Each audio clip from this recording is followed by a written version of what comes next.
मित्रों नमस्कार। जैसा कि हमारी चर्चा चल रही थी कि मुगल कालीन इतिहास जानने के जो प्रमुख स्रोत हैं वो कौन कौन से हैं, आज हम जो चर्चा कर रहे हैं वो है तुझके जहांगीरी या जिसे जहांगीरनामा, तारीखे सलीम शाही, वाक़याते जहांगीरी आदि नामों से जाना जाता है। तुझके जहांगीरी जो कि जहांगीर अर्थात सलीम के द्वारा लिखी गई उसकी आत्मकथा है। कहा जाता है कि ये जो आत्मकथा सलीम ने जो लिखी, इसमें 18 वर्ष तक की शासन काल की जो प्रमुख घटनाएं रही हैं उन घटनाओं का यहाँ उल्लेख मिलता है। इसके अंदर पहले खंड के अंदर यानी कि जिसे हम प्रथम भाग कहा गया है, उसमें 12 वर्ष तक की जो घटनाओं का जो उल्लेख है, जो लिखा गया है, वो जहांगीर के शुम के द्वारा लिखा गया है। बाकी के जो 6 वर्ष का जो उल्लेख यहां में जो देखने को मिलता है वो किया गया है मोतमिद खां के द्वारा, जो कि जहांगीर का एक राज दरबारी लेखक था, उसके द्वारा इस ग्रंथ को पूरा करने का कार्य किया गया। जहांगीर ने अपने व्यक्तिगत जीवन से जुड़े हुए जितनी भी घटनाएं थी उन सारी घटनाओं का यहाँ उसने बड़ा ही रोचकपूर्ण तरीके से वर्णन किया है। इसलिए कहा जाता है कि जहांगीर के शासन काल का यदि बारे में या मुगल काल के बारे में जानकारी यदि हमें प्राप्त करनी है तो उसका सबसे प्रमाणिक जो ग्रंथ माना गया है वो तुझके जहांगीरी को ही माना गया है। इस ग्रंथ के अंदर न केवल जहांगीर के शासनकाल की घटनाओं का उल्लेख है, बल्कि जहांगीर के द्वारा जो शहंशाह अकबर के शासनकाल में जो कुछ ऐसी घटनाएं हुई, चाहे पुत्र पिता के बीच में जो विवाद हुआ, अकबर और सलीम के बीच में कुछ बातों को लेकर के जो विवाद हुआ, जिस प्रकार का जो विद्रोह हुआ, उस विद्रोह का जिक्र भी जहांगीर इस ग्रंथ के अंदर करता है। और वो खुद अपनी व्यक्तिगत कमजोरियों को यहां स्पष्ट करते हुए लिखता है। लेकिन इतना ही नहीं कि यहां पर जहांगीर हिंदुस्तान के प्रमुख जो स्थान है उनकी भौगोलिक स्थिति का वर्णन भी करता है, खासकर कि मांडू के बारे में।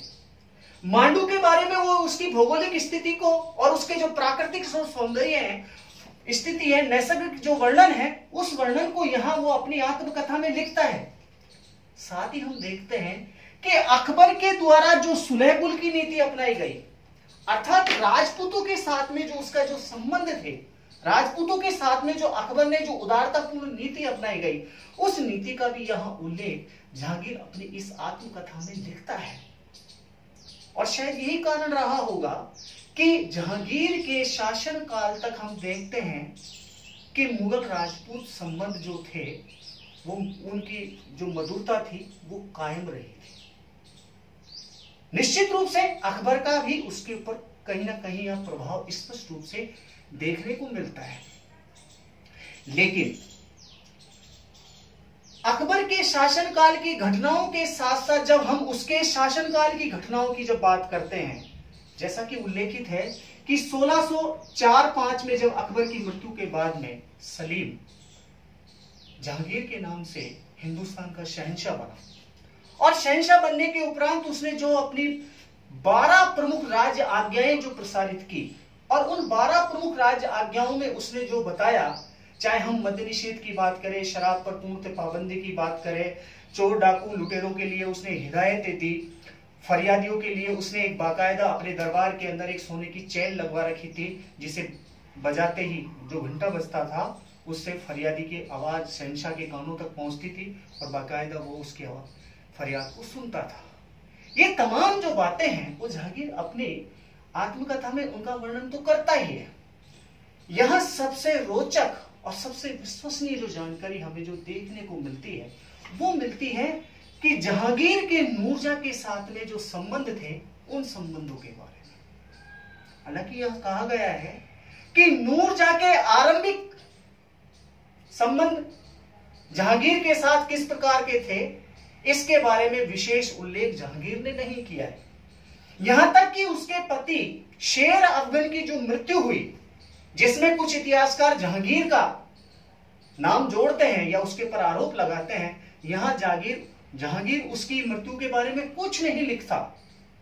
लेकिन जब 1607 में शेर अफगन की मृत्यु होती है और उसके बाद में जब जहांगीर विवाह का प्रस्ताव नूरजहां के समक्ष रखता है, जिसे नूरजहां साफ तौर पर मना कर देती है।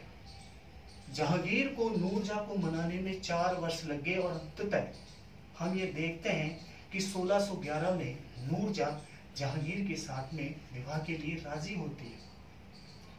1611 के अंदर जब नूरजहां और जहांगीर का विवाह होता है, विवाह के पश्चात जो घटनाक्रम बदलता है, उस घटनाक्रम से यहां स्पष्ट रूप से यहां देखने को मिलता है कि किस तरीके से मुगल राजनीति पर अब नूरजहां का जो प्रभाव है वो स्पष्ट रूप से दिखाई देता है।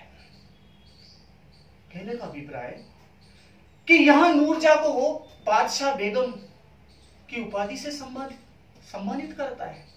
नूरजहां का नाम अब सिक्कों पर जहांगीर के साथ लिखा जाने लगा। दरबार के अंदर जो भी नियुक्तियां होती थी, उन नियुक्तियों में यहां नूरजहां की रजामंदी आवश्यक थी। यानी कि नूरजहां जिसे चाहती थी उसे उच्च पद पर आसीन कर सकती थी और उसे हटा सकती थी। यहां इस बात का उल्लेख स्पष्ट रूप से मिलता है।